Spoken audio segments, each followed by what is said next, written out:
दिल्लीत विद्यार्थ्यांवरती लाठीचार्ज झाला, पण त्याचे पडसाद थेट महाराष्ट्राच्या राजकारणात उमटत आहे. आतापर्यंत आंदोलन सुरू होती, आता थेट हा मुद्दा महाराष्ट्र बंदपर्यंत पोहोचलाय.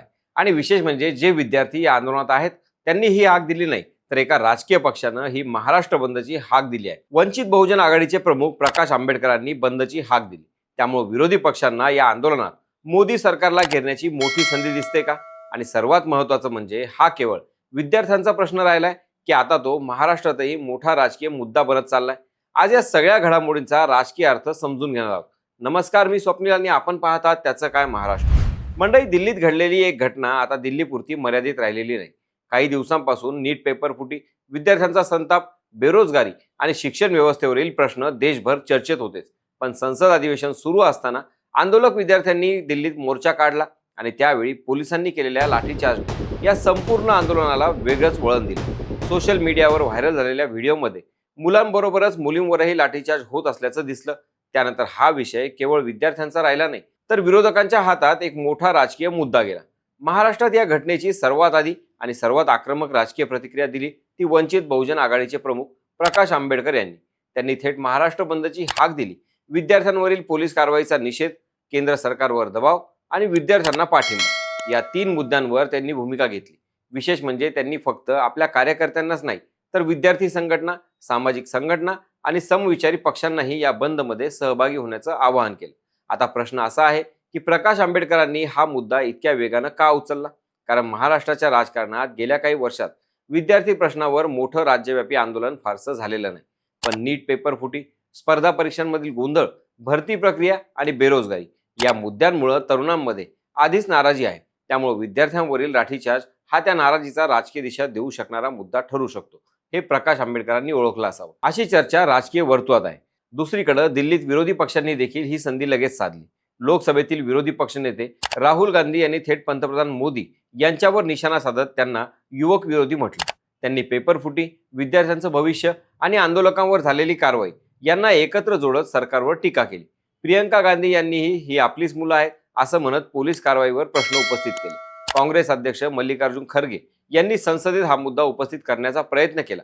मात्र या संपूर्ण प्रकरणात फक्त काँग्रेसच नाही, तर उबाठा, राष्ट्रवादी शरद पवार गट, मनसे, समाजवादी पक्ष, सीपीआय, सीपीआयएम, तृणमूल काँग्रेस आणि इतर विरोधी पक्षही एकाच भूमिकेत दिसले. सगळ्यांनी या आंदोलनाला भेट दिली. उद्धव ठाकरे दिल्लीत पोहोचले. त्यांच्यासोबत महाराष्ट्रातून त्यांच्या पक्षाचे नेते होते. शरद पवार, राहुल गांधी यांचा हात धरून आंदोलनात दिसले. सुप्रिया सुळे असतील, प्रियंका गांधी असतील किंवा मग आदित्य ठाकरे, अमित ठाकरे, हे सगळेजण या ठिकाणी पोहोचले. राहुल गांधींना तर पोलिसांनी अक्षरशः उचलून नेलं. सांगायचं तात्पर्य हेच की विरोधकांना वाटतं की हा मुद्दा थेट तरुणांशी जोडलेला आहे.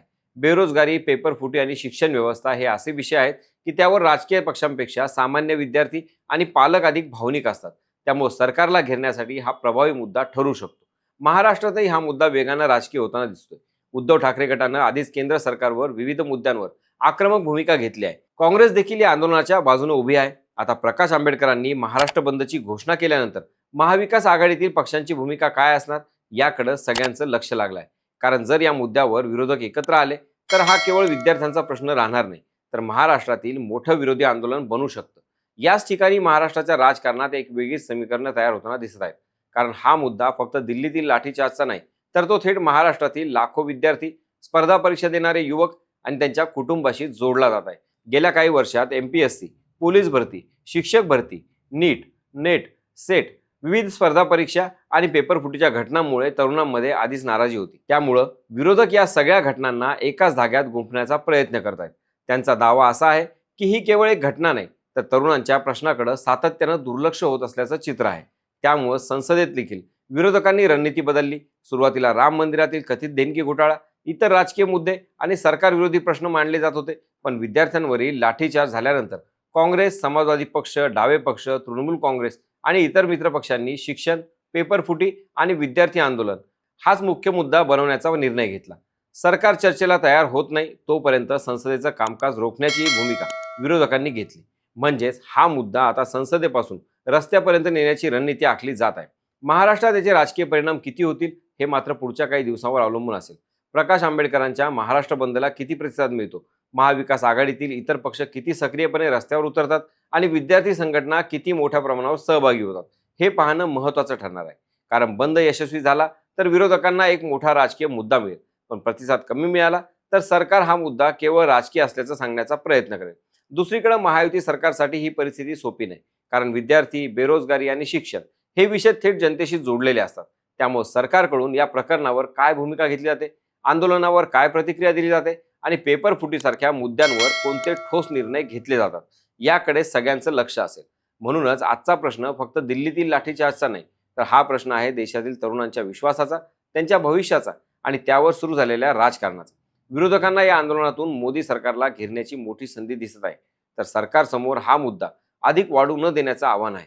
आता महाराष्ट्र बंदला मिळणारा प्रतिसाद, विरोधकांची पुढची रणनीती आणि सरकारची भूमिका, या तिन्ही गोष्टी ठरवतील की हा विषय काही दिवसात शांत होणार की महाराष्ट्राच्या राजकारणात आणखी मोठं आंदोलन उभं राहणार. तुम्हाला काय वाटतं? विद्यार्थ्यांच्या आंदोलनावरून विरोधकांनी उचललेला हा मुद्दा खऱ्या अर्थानं जनतेचा प्रश्न आहे, की तो आता राजकीय लढाईचं मोठं हत्यार बनला आहे आणि यावर सत्ताधारी ॲक्शन मोडमध्ये का येत नाही? तुमचं मत कमेंटमध्ये नक्की सांगा. बाकी राजकारणाच्या आखाड्यात आपली नजर कायम असणारच आहे. तेव्हा कुठेही जाऊ नका, पाहत राहा, सबस्क्राईब करा. त्याचं काय महाराष्ट्र.